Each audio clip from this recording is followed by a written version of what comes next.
Good afternoon, everybody. Welcome to joining our webinar this afternoon. My name is Amy Harvey. I am a Client Development Manager with SAIT Corporate Training. Dallas and I are excited to be hosting the Collaborative Intelligence webinar in the Change Management SAIT series. Hello, everybody. My name is Dallas, and I'm super excited to share this with you. What we're going to do today is we're just going to give you a little taste of what our actual class is in collaborative intelligence, and hopefully that will get you to come on over to SAIT and through a visual class, a virtual class, or also hopefully soon our classrooms will be opening. I'm not sure about that yet, but here's hoping, fingers crossed. Collaborative intelligence is what we're talking about today. And I know everybody's heard the word collaboration before, but collaborative intelligence is something a little bit different. So what are we going to talk about today? Well, let's talk about what collaboration is. I'm going to touch on something called FICA. Then we're going to get into what is collaborative intelligence, talk about mind patterns a little bit, and we're going to end with psychological safety. Using your menti.com code, go on in there and just what words come to mind when I say collaboration. You can enter up to 3 words, and what's going to happen is we're going to hear and see everybody's different words that they're posting online there.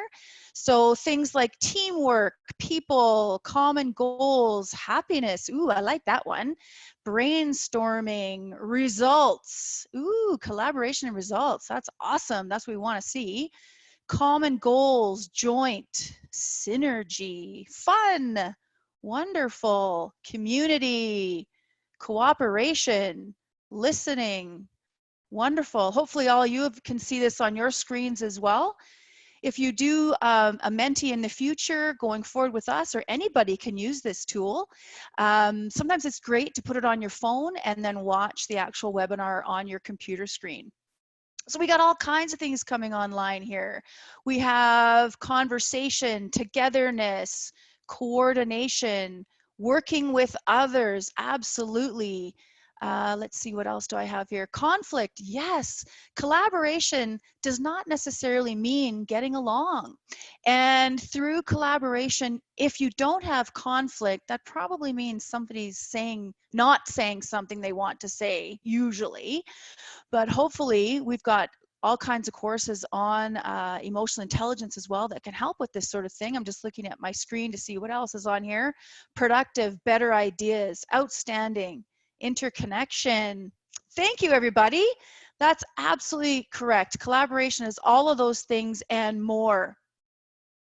So I just wanted to touch base on what FICA is. And FICA is actually a verb. It's a thing. It's something you do in Sweden. And FICA is all about collaboration. And I was talking to Amy last week when we were going through what we're going to talk about with the webinar. And I said, you know, I'm going to age myself here.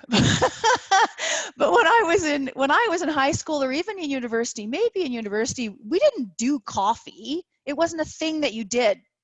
Now with Starbucks that came on the scene, we do more of this. And so FICA is basically getting together, collaborating, talking. In Sweden, they actually have a little bit of food with that as well, but FICA is all about getting together. And really, I have a statistic here. I want to make sure I look at my notes to make sure it's right. 85% of our brain is wired for connection. And connection is what we do as humans. We are meant to be in tribes. We are meant to be together. And that's why this pandemic is so hard for a lot of us, because we don't have that connection. I recently just had a birthday, and I tell you, it was pretty tough not to be able to hug people. I was lucky to have one of those parades that came by. That was fabulous. But again, it was from a distance, and that's really hard for us. So the FICA that the Swedes are talking about is really about getting together and being with people. So collaboration, it's thinking with others. It needs to be intentional. That's something else that I wanted to make sure that I mentioned today. If we're going to be collaborating, we have to have a mindset to be collaborative. Am I open and willing to listen to what other people are thinking and doing? And the flip side, are they open and willing to listen to what I have to say? So it's a mindset. It needs to be intentional. And it's about what my big focus for our webinar today is to understand that people think differently than we do.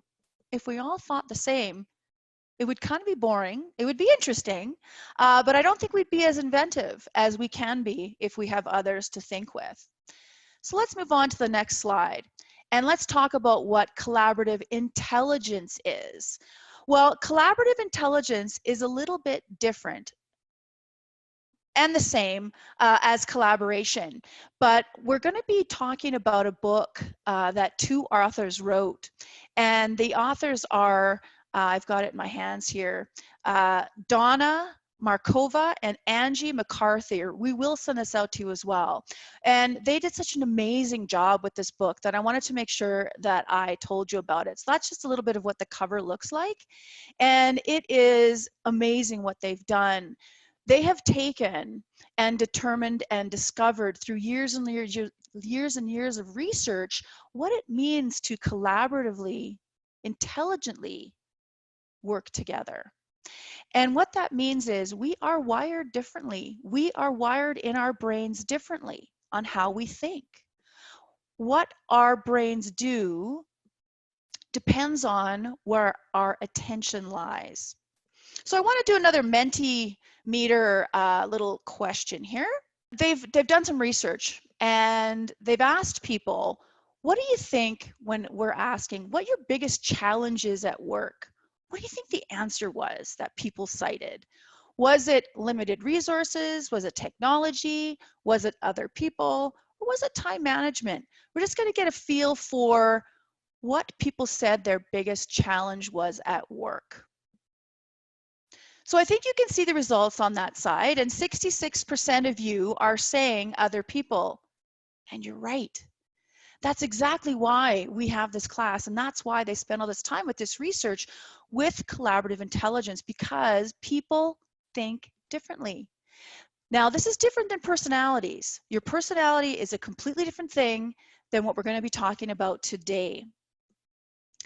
So the next slide here, I just wanted to get you to think about something. When you need to be focused, what do you do? Are you conscious about what you need to get into that zone? Do you go and talk with people? Do you go to the coffee shop? Is that where people go to get, I know there's lots of people that go to work there when they're open. One day again, hopefully soon. Do you need to go for a walk? Do you go by yourself? Do you go with other people? Or maybe do you need to sit down and focus and be by yourself? What do you do to be focused? What about when you need to be creative? Do you need to be with other people? Do you need to talk about it? Do you need to be active? Or do you need to maybe journal? We're all going to answer those questions differently, and it depends on how our brain is wired. So let's go through what this means. We have 3 different areas of attention that they speak about in the book. And there's focused, sorting, and open. So to be focused, when our brain needs to be in that focused mindset, it's great for decision making, details, and getting things done. How about sorting? Sorting is kind of an either or. What am I going to wear today during this webinar? Should I wear this or should I wear that? Now, when I'm sorting, or when we're sorting about thinking about something, this can be a confusion. And a lot of times other people want to come in and help us out. But we need to be in this place in order to really work it through. So it's okay to be confused, and we need to be confused in order to get to the other side. And the last one is open. This is our imagination. This is innovation. This is where we're creative. We have to spend time here. And I know I've heard of some studies with Google where they gave their people, I think it was a day a month. I could be wrong on this, but they gave them time they gave their people time to have that creativity. And what it might mean for Amy could be very different than what it means for me. How I get creative is I need to have no stress. I need to be calm. I am actually my most creative when I go to bed. I've got nothing going on. The day is done. And so much so, I had all kinds of ideas on how to change the presentation today, and I was changing it up to the minute here. I got to be honest with you, because I had all these great ideas, and they happened to me before I went to bed last night, and also in the shower. That's where I'm at my best, when I'm creative. So it's going to be different for you, and this is a difference in our brains, how our brains are wired. It's a biological thing. So Dallas, yes. I'm curious, is there a certain stage of your life when this starts to happen? Does it happen when, since you're born, you're going to be a certain way, or is there certain stages of your life where it develops and continues to grow? I'm just kind of curious. Well, actually, thanks, Amy. They did research on this, and what they did was, they hooked up even kids' brains, and what they would do is they'd say, okay, I need you to read this, or I need you to focus, or whatever it is, and they'd give them different tasks, and depending on how their brain waves were, determines what area of attention they'd be in. So, for instance, if you're in the focused area of attention, something that you need to focus on, okay? For me, when I focus, I really need it quiet, because if there's any noise going around, I'm going to be distracted. And so those are the beta waves. They've determined that when people are focused, they're in the beta wave. If people are in that sorting, that, which shirt should I wear, or an either or situation, or I'm trying to figure something out, I'm trying to sort something out, that is alpha waves. And then they found out that people that are in that imaginary, that creative zone, if you want to call it that, those are theta waves. And there's more pauses between those. And that's where we have those moments of aha. Those aha moments are going to happen different for different people. And I'm going to get into it just a little bit more. So it is how we're wired. This is from birth. And so what I'm going to ask you to do is after our webinar today, be aware of what's happening for you, because we may go into these situations, well, this is just how I do it. And you look at someone else, for instance, I can't focus at a coffee shop. There's too much going on, there's too much activity. And for me, that's where I become alive, and I'm energized. I want to do stuff. So that's different than somebody that can go to a coffee shop and all that noise in the background helps them focus. That's like my nephew. When he was going through school, he'd have the TV on, he'd be on the phone, he'd have all these things happening that were auditory for me. I would have failed every course. I have to have earplugs in, I'm focused, I can't have anything going on. And that's the difference in our brains. And we're going to connect the dots, I promise. Within our little 30 minutes, we're going to connect the dots. So the next meta meter that I want you to do is, hopefully you can see it on the screen right now, and it says, when you think of a lemon, what comes to mind first? And I want you to just vote. There's no right or wrong answers here. Whatever is true for you is true for you. So I want you to vote. Is it the color yellow? Is it the smell? Is it like the citrus smell? Or is it the look and the feel? All of those things are different for everybody. Some of us are going to have the same, but some of them are going to be different. So thinking about that, I want you to remember, okay? I'm going to go to the next slide. Now, mind patterns is where we're connecting the dots between our attention, being focused, laser focused to get something done, sorting, that either or our open creativity. We're going to connect them. So mind patterns are specific ways that we think, we communicate, and how we learn. So auditory, if we're looking at the auditory piece of this, This is listening, talking, thinking, all that noise in a coffee shop, the people, the baristas making the coffee and that foam, that beautiful foam that they make. And so auditory is anything that we hear, sounds that are affecting us, and it's going to trigger us into one of our attentions. Kinesthetic are our movements, our doing, feeling, moving. So, I'll go to the last one. And then visual. This is reading, observing, writing, things that you can see, anything visual, okay? So when we think about that lemon, when I was thinking about the lemon, I would probably say for me, it was the feel of it. You know, a lemon has the little bumps on the outside and it's kind of squishy. That's kinesthetic. So kinesthetic is that feeling, that movement, anything to do with doing. But if you said, you know what, when I think of a lemon, I'm seeing the word lemon perhaps, or you hear the word lemon, or it's a little bit, you know, you can hear the little squeezy noise or anything auditory. That is going to be the lemon piece. And then visual, of course, you're going to say, well, it's yellow, you know, or the shape of it. You're going to see it in your mind's eye. So what I want you to do is connect the dots between the two. So we've got what triggers our attention, and then where does it go? Okay, so by the way, this is kind of complex and they go way more in the book, and we do touch on more of this in the class. I want you to get a little taste of it, because what can happen is when we're collaborating with other people, they're going to have completely different patterns of how their brain works. And that's where collaboration can be very difficult.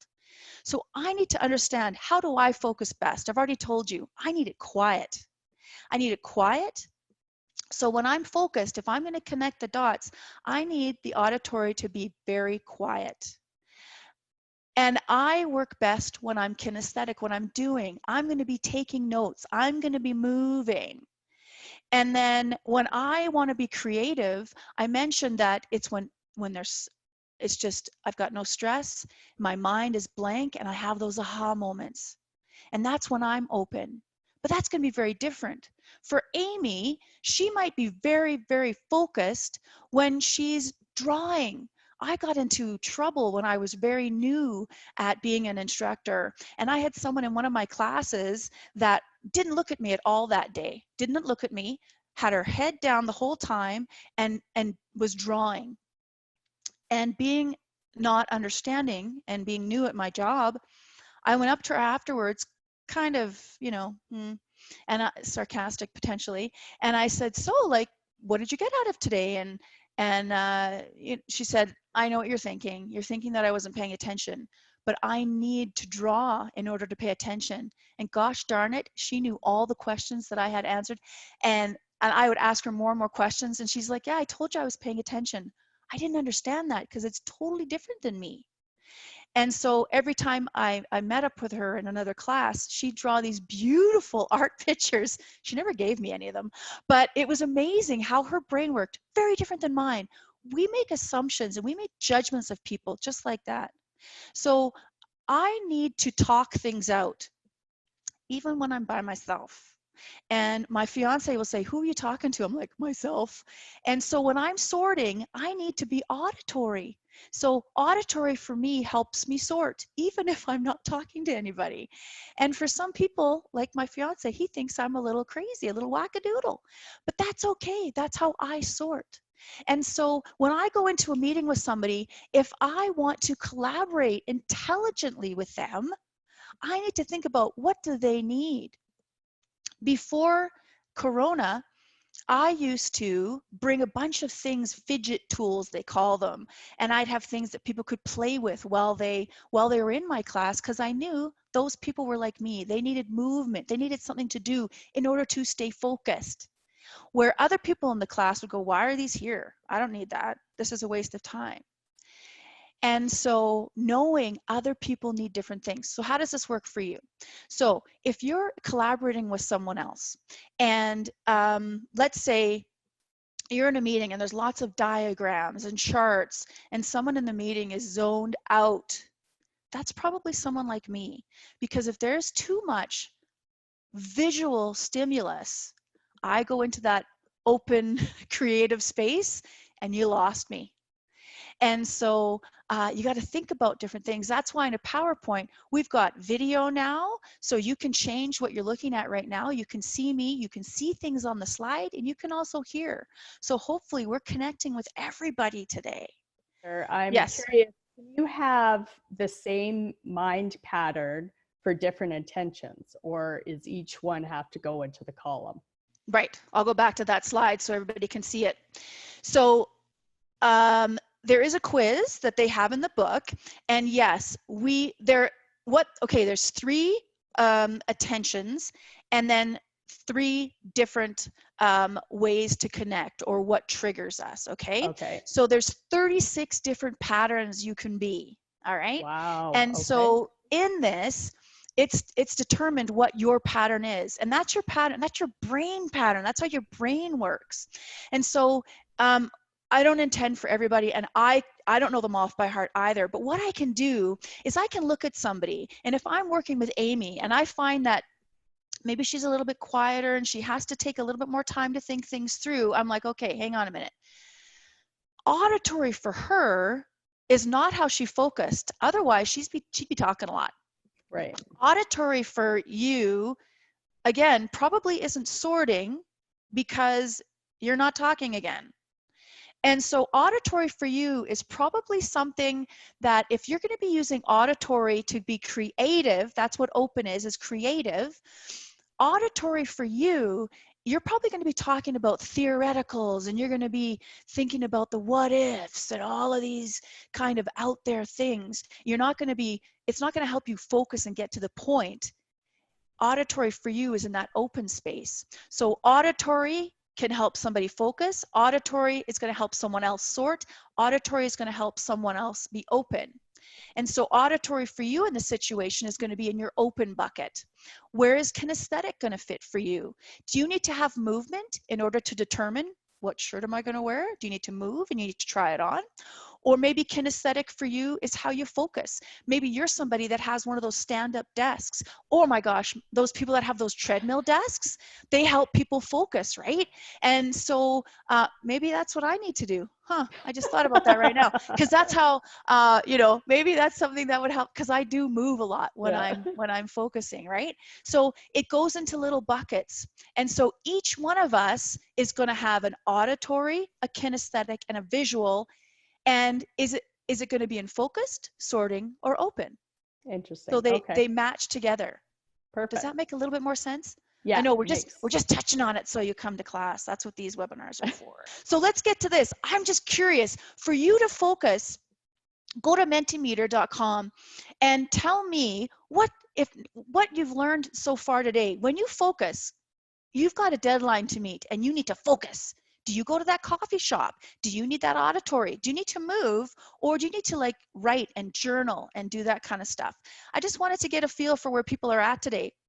So a lot of people need to do that visual. They need to be observing. They need to see stuff. Auditory, there's 28%. So a lot of people are visual. They need to be looking at things. They need to be observing things. And then there are those who need to be walking and doing. Let's go to the next one real quick here. How about when you're an either or? Do you make lists? If you're a list maker, then you're probably going to be in that kinesthetic area. You have to be doing something. So I'll just go through this again. Auditory is words, vocabulary. You need to talk about things. Kinesthetic is movement. And kinesthetic is also expressing yourself. So you're really true with your feelings, and you're also very empathetic. The visual, you need to doodle, draw. You like to see diagrams. You love long emails. Whereas when I'm in visual, that's where I tune out, right? So here we go. We've got a lot of people, when they're sorting, they need to be moving. Some people do need to do those lists, and other people need to talk it out, right? Or put on some music to get into that space. And last but not least, when you're creative, when you're going to be, okay, I need to do something, I'm doing a new project or a new recipe or something, what do you do to get into that open space? Maybe you need to go for a drive, right? Or maybe you just need to sit and be and look out the window. That would be somebody who's visual. In order to be creative, do you need to talk to somebody else about it? You need to be auditory. Who is everybody today? So a lot of people need to talk it out in order to get creative. They need to bounce ideas off of somebody else. Some other people need to be looking at things. Maybe you need to look at some beautiful artwork, or maybe you need to look at diagrams, or maybe to make diagrams or doodle. And other people need to do that walking, that movement, those pacers. The people that are pacing, it depends on what they're doing, right? People that need to focus. If I've got people in a class that need to get up and move around, I'm like, all the power to you. I get it. Because those are the people that know, or the people with their knee going up and down, you know, you sit beside them and their knees going crazy. It's because they probably are trying to focus and they need to move to do that. And other people will be like, why can't they just sit down? What's the matter with them, right? And so it's just the way our brains are wired. Okay, let's keep trucking here. Now, Dallas, sorry Yeah. to interrupt again.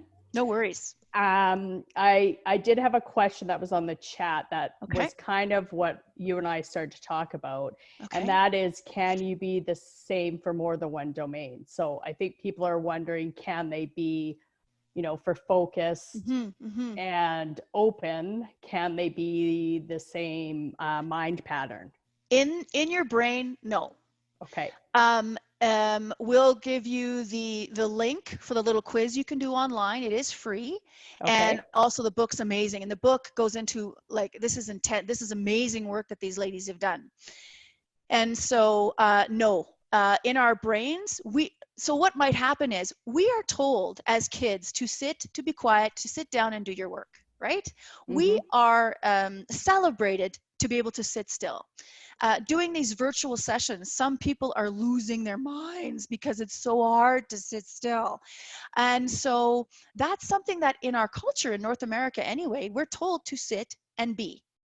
But that's not the right for everybody. So we may have been told that that's the way it's best for us to focus, and you've been pushing against it all of your life. Well, now I'm telling you to open the floodgates, change it all, do what works for you. So if you're somebody like me who sits down and I need to take notes, if I just read something and I need to learn it, that's not going to happen. I need to be doing something to learn. I need to be doing something to focus. And so that's why even sitting here and I'm trying to focus, I'm trying not to move around in my chair too much. And I have, you know, little things at my desk, and I'm trying not to do that to be able to focus, to be here with you right now. Anyone who's been in my class, I usually do try to move around a lot. I'm very I've got my hands moving all the time, and that's part of my brain trying to keep me in focus.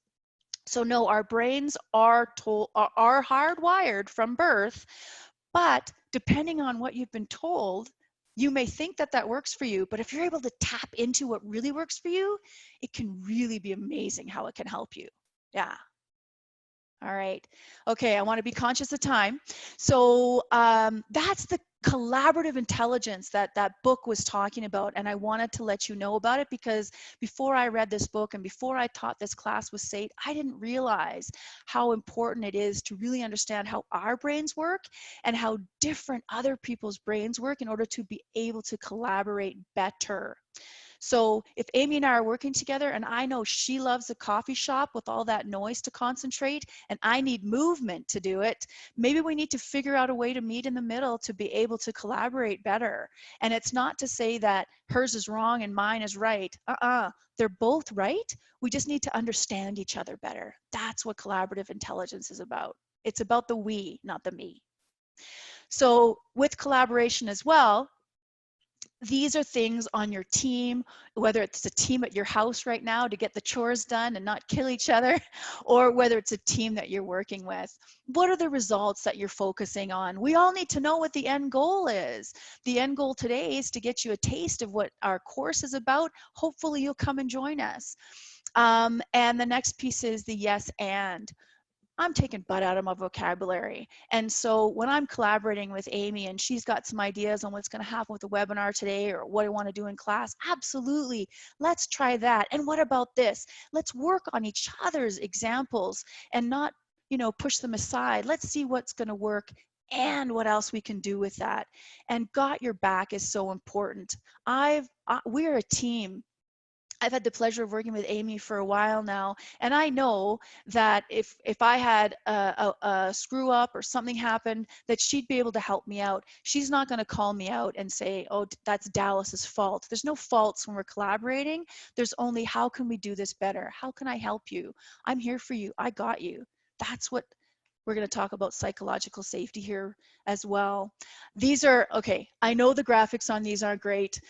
They're from a few years ago, but I wanted to just fill you in with something that I loved this. This was dragon boating. I love to dragon boat. I haven't done it in several years. And collaborative intelligence played a big role. There's 22 people on this team. There's 20 people that are paddling. We've got a steers person at the back, and then we also have a drummer at the front. We need to work together, and everybody has different skill sets as far as how they paddle, different mind patterns about when they're focusing. If people are just doing the kinesthetic piece of paddling and that makes them tune out, maybe they need to sing along or yell things out in order to focus. So understanding that everybody needs something different to focus on that team. And yes, we won a medal, so I had to put that up on the slide. All right. So psychological safety, all those bubbles are all the people on our team or people in our family that we have psychological safety with. And psychological safety means that I can be who I am with you and it's okay. There's no judgment. We are working together. We're going to do things together and we're going to understand each other. And that's what a little bit of psychological safety is all about. And the last little bit here is our world has changed. The way that we're collaborating now is through a mouse. We can reach the world right now. I'm uncertain who's on this webinar today, but this webinar can go anywhere on planet Earth right now. And collaboration is different depending on how our brains are wired. And also collaboration is different between cultures too. So the culture from working at home, my fiance is in the next room over there. I have the nice office because I've worked from home for over 20 years. I love it. He can't wait to get back in the office. And so the way that we're collaborating right now is different than our normal lives because he's here all day, whereas he used to go to work. So it's a different for me. And I have to be aware of who I am at any moment and then who he is at any moment to be able to get to the other side. So that is really a taste of what collaborative intelligence is. And we hope today that we've given you a taste of what it's about. It's a lot of the mind patterns that I gave you today, and it's a taste. And if you leave here confused, that's awesome. Because remember, confusion is sorting, and it hopefully makes you give a taste for you want to learn more. And you can find that on the internet. You can also find that with us at SAIT. And again, you can reach out to corporate training. Amy's part of our corporate training team, and they can help you out with upcoming classes that we've got. And I think right now, I'm going to ask Amy if there's any outstanding questions. Do you have any tips or tricks on how we can get results when working with individuals who have different mind patterns and attention than us? Oh my gosh, yes, absolutely. Think about or tap into where you're working best. Okay, let's think about a meeting, a traditional meeting in a meeting room. You got the big table and you got the chairs. Now, often there'll be maybe a slideshow, maybe the presentation, and it could be just a bunch of graphics. People like me who see a lot of diagrams start to go into my open mind space. I'm starting to get creative, AKA I might be zoning out. Or it could be, if that's okay for me to go there, then that's okay. But if you want me focused, and I mentioned, I know for me, people that you know that are kinesthetic people, that are focused people, need to move. We're fidgety. I'll be playing with my pen. I was just looking for my pen that I could fidget with. We're moving. We're always moving. And for those people that want us to sit still, if you want me to focus, potentially, let's have a walking meeting. Also, too, I had somebody in one of my classes that said, oh my gosh, this totally helps me out because my 6-year-old will not sit at the table for dinner. And I said, okay, well, if you want her to focus, and she's pretty active when she's like that, what's going on for her, do you think? Do you think maybe her pattern is that in order to be focused, she needs to move? Could she stand at the dinner table? Is that something she could do? And she's like, I guess so. So think about what other people need to focus. If you see people with their earbuds in at work, okay, and they're listening to music while they're at work, what are they doing?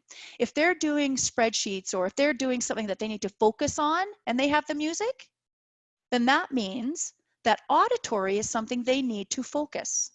So they may need to talk to work something out as well. Somebody that is visual to focus, they're going to be the ones that are going to be doodling and journaling. And so it's about understanding what people need to focus. So if you're talking about getting a project done, and if you're talking about a meeting, you're going to think about all the different areas of the people in that room. Somebody's going to need movement, somebody's going to need to talk about stuff, have that audio, and other people are going to need that visual cue. That's why in classes, we make sure that there's movement, there's speaking, because the instructor's usually talking or you're talking together, and that there's also some kind of visual there. So getting all three. So okay, conference calls, me on a conference call, just hang up. It's a waste of your time. It's really hard for me to focus. And that's why this thing has wheels like, okay, I'll tell you, I was on one of those like exercise balls because that was a big thing back in the day and you sat on an exercise ball. So I got one and it popped during one of the conference calls. I landed on the floor. Anyway, so. Oh, that's fabulous. Stay safe. Stay safe. That is right. Stay safe. And I think we can end on that note, on that chuckle for the day. Thank you, everybody, for joining us today. As mentioned, watch for your email for more information and resources from SAIT, including upcoming webinars. If you need any additional information, feel free to reach out to corporate training, myself, or anybody else on the team. We're happy to help. So thanks again for joining us today. Take care. And as Dallas said, be safe. Yeah. Bye for now. Bye.